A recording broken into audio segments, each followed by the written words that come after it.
السلام عليكم ورحمة الله وبركاته. اليوم جبت لكم معسلة من معسلات رمضان اللي ما تخطيش المائدة الجزائرية، اللي بغى في رمضان ولا في غير رمضان، اللي هو المقروض ولا المقيرض. راح نشوفوه بأبسط طريقة ممكن تديريها وتنجح لك بسهولة. راح ندخلوا طبعا للمقادير ونقولوا بسم الله ونصلوا على الرسول عليه الصلاة والسلام. هنا كنت تشوفوه، هنا راني ندير في السميد نتاعنا الموية اللي هو المتوسط، بالسميد المتوسط كما نعرفه. درك السميد راهو تاع المقروض وصل ل15 ان شاء الله برك قدام رمضان يطيح. باش نقتصدوا شويه، هنا كنا درنا درنا 3 عبار تاع السميد الموية اللي هو المتوسط، ودرت نص عبر تاع الفارينة اللي هو الطحين، ودرت مغرف صغيرة تاع لاليفير تاع خميرة الحلويات، ودرت رشة تاع الملح ومغرف تاع السكر. هنا كنت تشوفوه، هنا عندي العبار تاع السمن مشي معمر مملوء ناقص إصبع، درت له كملته بالزيت. هنايا سمحوا لي انا راني نسرع في الفيديو، لانه لو كان ما سرحت لكمش الفيديو راح يجيكم طويل بزاف. هنا نحاول ندخل كاع داك السمن والزيت اللي درته ونبسو مليح. انا نبغي السمن في المقروط، لكن ما عندكش سمن بغيتي ديري الدهن عادي نورمال، لكن من الافضل انه الدهن ما يكونش اللي فيه الماء طبعا. هنايا كما كنت تشوفوا هنا بسسته، وراح نضيف عبر تاع ما بين الماء والماء الزهر. ما ديروش الكيلة كاملة، ديروا وقعدوا تخلطوا حتى تشوفوا السمك تاعها كيش راح يكون. كاين سميد اللي يشرب وكاين سميد اللي ما يشربش. انا هنا راكم تشوفوا انا تخلي العبر كامل، لانه السميد يشرب شويه. راح نديرو خلطو كما راكم تشوفوا هنا، غير بصباعي راني نخلط فيه، مانيش نحك فيه، هنا غير بصباعي راني نخلط فيه ونخلوه طبعا يرتاح. اللي حب يدير الطريقه تاع المقروض الاخر، انه يبسس السميد ويخليه يبات ليله يديرها، واللي حب يخدمه في دقيقته ويديره يجيك خليها على الاقل يرتاح لك نص ساعه ومن بعد بديت تخدمي فيه. هنا عندنا العجوه تاع التمر.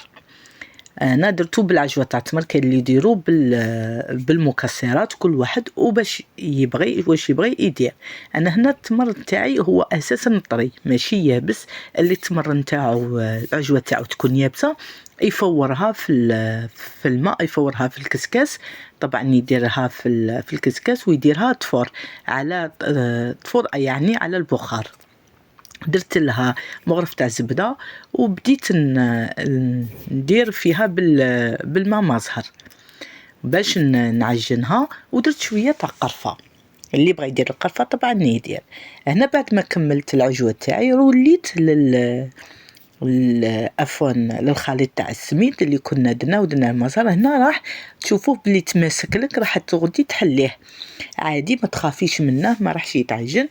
تحليه وتبدي تدي بشويه وتعاودي بالماء والمازهر تلميه غير بصباعك. راك تشوفي درت لكم بصباعي برك، دير بصباعك، حاولي ما تكتريلوش الماء. الا شتي روحك كثرتي الماء زيدي السميد كيما انا تاني درت له كثرت له الماء، قعدت نزيد في السميد. من الافضل انك ما ديريش كاع على مره هكا باش ما تعرفيش، ممكن انك تضيفي الماء بزاف ومن بعد تحصلي فيه. هنا كنت تشوفوا راني نحل فيه، راح نديرو على شكل حربوش، ومن بعد كي المقروض عادي نحلو نديرو بصبعي في الوسط. بعد نحكم هذاك العفشوه تاع التمر اللي كنت درتها على شكل حربوش، ونبدا نديرها ونغلق الحربوش نتاعنا. هنا انا عندي الاخر راهو طويل، انا نحاول بالكوبات اني نخليه مستوي. هنا كنت طولت الحربوش، راح نقسمه في الوسط باش يسهل عليا المهمة اني ندورو كما راكم تشوفوا هكا غير بصباعي ندورو، ومن بعد بالكوبات ونسرحو نديرلو على شكل مستطيل طويل باش ما يقعدش عندي الحربوش معوج. وهنا نبدا نقطع. انا درت مقدار 1.5 هو المقيرط كما تعرفوا، المقيرط يجي صغير. انا هنا درت المقر درتو حبه كبيره ودرتو حبه صغيره هكا باش نعرف الى بالحبه الكبيره اسكو يجي كيما الحبه الصغيره ولا لا. راح نكتشفوا طبعا في نهايه الفيديو ونشوفوا الى يجينا مقرود بالسميد المايه ولا لا. هنا كنت تشوفوا راه نحاول نسويه في الاطراف تاعه ونكمل الحربوش. راح ندير معكم الحربوش الثاني، راح نديره معكم. راك تشوفوا راه نحاول نسويه وراح نبدا نقصه ونسوي الحبه ونحطها نخليها هنا. انا خليت حتى كملته كاع وبديت نقلي فيه وما غبنيش في القلي تاعو وما جاش يتفتت، ما تفتتليش في الزيت، حطيته كيما قعد هاكو كيما راكم تشوفوا. انا هادو هما يقول لك الفرينه في السميد هي اللي تساعد الحبه تاع السميد انها تتماسك في المقله. راكم تشوفوا هنا بديت نقلي. انا هذيك هي الكميه اللي كنتو شفتوها، هذيك هي الكميه. وداك المقرود بقى لي درتو في بابي وفي عفوا في بلاستيك ودرتو في الكونجيلاتور. كي نبغي نعاود نخدم به. هنا راني نقلي فيه ودرت المقله طبعا حميت الزيت بصح كي حطيت المقرود نتاعي يطيب نقصت للزيت لانه الزيت كان سخون. نقصت له هكا باش ما يحمرش، مشي يحمر غير من الفوق ومن بعد والداخل يقعد اخضر يقعد عجين. شفتوا هذاك الحسل انا اللي كنت وجدته طبعا معاكم، كنت درتها معكم في القناة. راح نحطها لكم في صندوق الوصف هكا اللي حب يشوف الحسل 5 دقائق خرج ناجح 100% وفعلا في 5 دقائق ماشي كتر.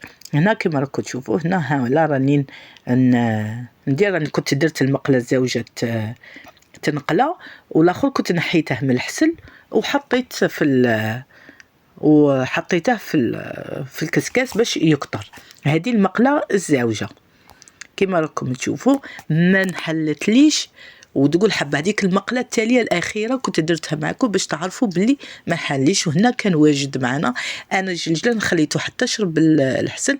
ماذا بيك كي تعسلوه اللي بغى يدير الجلجلان يكون عادي كينا معسل على الجديه وديري له الجلجلان من الفوق هكا كتزيين فقط. هنا راكم تشوفوا هنا مع الحبه الكبيره راح ندي الحبه الكبيره كنت شاركتها معكم. كنت قلت لكم اني راح نوري لكم الحبه الكبيره جات فعلا كيف هكا. الحبه الصغيره جات تتفتت تدوب في الفم. اللي ما نجمش يشري السميد تاع المقرود هو غالي يقدر يديرو بالمايه عادي. هنا كنت تشوفوا هذه الحبه الصغيره شوفوا جات كي الحبه الكبيره كي الحبه الصغيره جا معسل حتى للداخل. ان شاء الله الوصفه تاع اليوم تكون عجبتكم.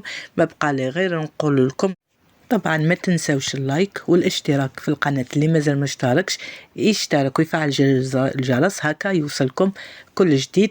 نقول لكم فقط رمضان كريم ان شاء الله يدخل علينا بالصحه والهنا وصحه عواشركم. شكرا لكم على المتابعة. في الفيديو القادم إن شاء الله. مع السلامة.